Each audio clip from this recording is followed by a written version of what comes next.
বিভিন্ন সময় পুলিশ মানে ফিটনেস গাড়ি চেক করার জন্য থামানো হয়। বিভিন্ন সময় গাড়ি যান্ত্রিক গোলযোগ আছে যদি মনে করে তখন রাস্তায় থামানো হয়।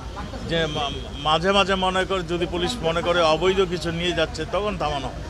এইটা কোনো চাঁদাবাজির অংশ না, এটা একটা চেকিংয়ের বিষয়।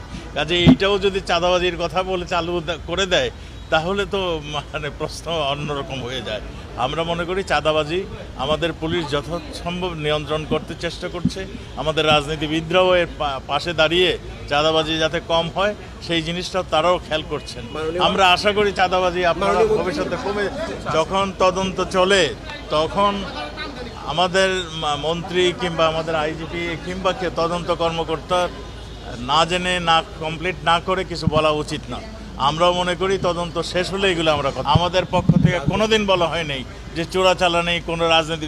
আমরা সবসময় বলে আসছি এমপি আমাদের